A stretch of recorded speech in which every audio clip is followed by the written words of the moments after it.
السلام علیکم پیارے بچوں، کیسے ہیں آپ سب؟ امید ہے سب خیریت سے ہوں گے۔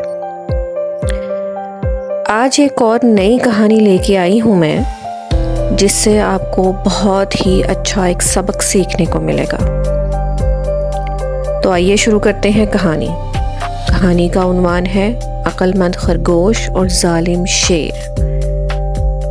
ایک دفعہ کا ذکر ہے کہ ایک بڑے جنگل میں سب جانور خوفزدہ تھے، کیونکہ ایک شیر آیا تھا جو بہت ظالم تھا۔ یہ شیر بہت طاقتور اور خونخوار تھا اور جنگل کے جانوروں کو بغیر کسی وجہ سے شکار کرتا رہتا تھا۔ ہر روز کوئی نہ کوئی جانور اس کا شکار بن جاتا تھا۔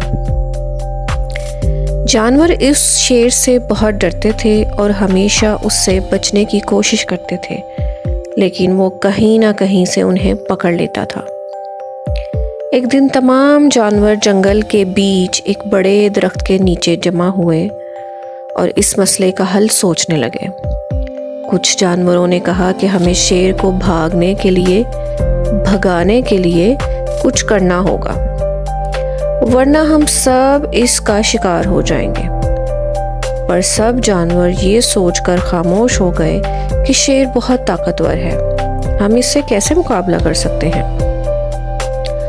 اسی وقت ایک عقل مند خرگوش جس کا نام ٹامی تھا، ٹامی آگے بڑھا اور کہا، میرے پاس ایک ترکیب ہے جس سے ہم شیر کو ہرا سکتے ہیں۔ سب جانور حیران ہوئے کہ اتنا چھوٹا سا خرگوش آخر شیر کو کیسے ہرا سکتا ہے، لیکن چونکہ ان کے پاس اور کوئی راستہ نہیں تھا، سب نے ٹامی کی بات سننے کا فیصلہ کیا۔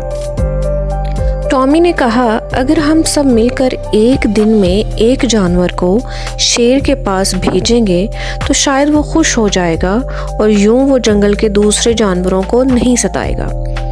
اس طرح سب کو بچایا جا سکتا ہے۔ سب جانوروں نے ٹامی کی بات مان لی اور باری باری ایک ایک جانور شیر کے پاس جانے لگا۔ کچھ دن بعد جب ٹامی کی باری آئی تو اس نے شیر کو شکست دینے کا منصوبہ بنا لیا۔ ٹامی بہت چالاک اور عقل مند تھا۔ وہ آہستہ آہستہ چلتا ہوا شیر کے پاس پہنچا۔ شیر غصے سے بھرا ہوا تھا کہ آج کا شکار دیر سے کیوں آیا۔ ٹامی نے بہادری سے شیر کو سلام کیا اور کہا، جناب معافی چاہتا ہوں کہ میں دیر سے آیا، لیکن راستے میں مجھے ایک اور شیر مل گیا تھا۔ شیر حیران ہوا اور پوچھا، کیا دوسرا شیر میرے جنگل میں؟ ٹامی نے جواب دیا، جی ہاں جناب، اس نے مجھے بتایا کہ وہ آپ سے زیادہ طاقتور ہے اور اس جنگل کا اصل بادشاہ ہے۔ اس نے مجھے روکا اور کہا کہ میں صرف اس کے پاس جا سکتا ہوں اور کسی شیر کو نہیں مل سکتا۔ میں نے اس سے کہا کہ آپ جنگل کے اصلی بادشاہ ہیں، لیکن وہ ہنسنے لگا اور بولا کہ اگر آپ میں ہمت ہے تو آ کر اس کا سامنا کریں۔ یہ شیر سن کر شیر کو بہت غصہ آیا اور اس نے غراتے ہوئے کہا، مجھے لے چلو اس کے پاس، میں اسے بتاؤں گا کہ اصل بادشاہ کون ہے۔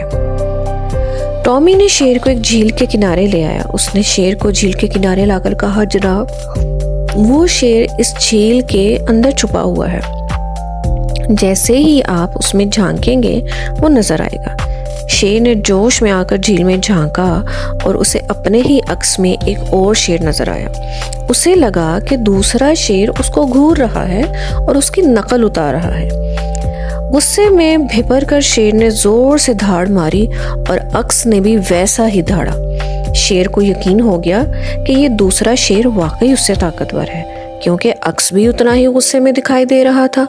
شیر کو غصہ آیا اور اس نے جھیل میں چھلانگ لگا دی تاکہ دوسرے شیر پر حملہ کر سکے، مگر جھیل بہت گہری تھی اور شیر تیر نہیں سکتا تھا۔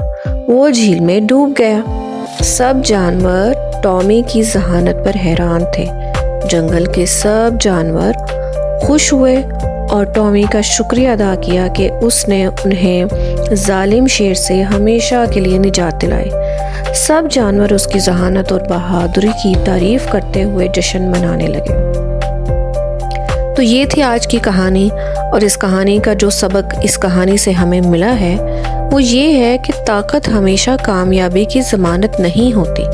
عقل اور فہم سے بڑے سے بڑا مسئلہ حل کیا جا سکتا ہے۔ تو امید ہے بچوں آپ کو آج یہ کہانی بہت پسند آئی ہوگی، اور اس سبق کو جو اس کہانی سے ملا ہے ہمیشہ یاد رکھیے گا اور اپنی زندگی میں اس کو اہم قرار دیجیے، تاکہ آپ بھی اپنی عقل اور شعور اور فہم سے کسی بھی مسئلے کو آسانی سے حل کر سکیں اور آپ کی زندگی آسان ہو سکے۔